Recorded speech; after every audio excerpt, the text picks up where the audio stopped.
lalo na ang transportasyon. Naniniwala tayo sa pagmamodernisa, pero dapat ay walang maiwan. At iyan ang sinasalamin ng parol ng Cesar E.A. Virata School of Business. Wala man lang performance. Oh, that's what is 1, 2, 3. May sayaw sila. Ewan, may sayaw sila. Practice man. Meron. Hindi mo ba narinig ang mga alingaw-ngaw? Tumpok ang tao. Ulilang kalsada. Walang preno ang putak ng tanggapan. Babalang pinupusina, tanggalan ng prangkisa ang lumahok sa protesta. Wala na Huwag gawing negosyo ang pampublikang transpo. Sa sandaling ganito, nalalantad ang lihim ng mundo. Ang ekonomiya para tumakbo, minamaneho ng maliliit na tao. Ito ay mula sa pasakali ni Lian Borlongan. Nangyari na ito noon. Ang mga tsuper na nagsilbing mitya ng isang malawakang pagkasa ng kilos protesta. Isang katibayan ang labang ng tsuper sa kalsada ay hindi nalalayo sa laban nating lahat.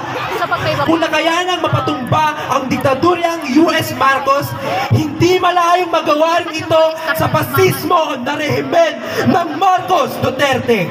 Sa patuloy na pagkilos sa malawak na hanin ng mga jeepney driver, paglahok sa mga alyansa ng mga manggagawa sa transportasyon, mas nagiging realidad ang pag-asang mapatumba ang isang gobyernong ilang libong dugo ang pinaslang sa gutom, sa bala, sa kawalan ng konkretong plano sa pandemya, sa pagiging palpak at inutil.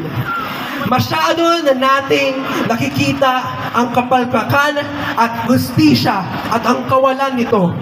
Makatawiran ang paglaban para sa ating karapatan, sa kabuhayan at sa dignidad at sa ating buhay.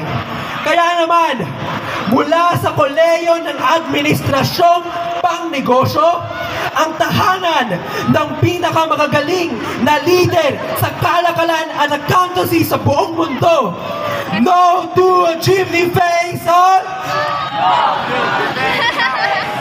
Negosyante ng bayan! Ngayon ay lumalaban! Scholar ng bayan! Ngayon ay lumalaban! Scholar ng bayan! Tama na! Sobra na! Huwega na! Serbisyo! Serbisyo! Hindi negosyo! Serbisyo! Hindi negosyo! At sa huli, hindi kami ang Cesar E.A. Virata School of Business. We are CBA! Maraming salamat po. Maraming salamat, Cesar E.A. Virata School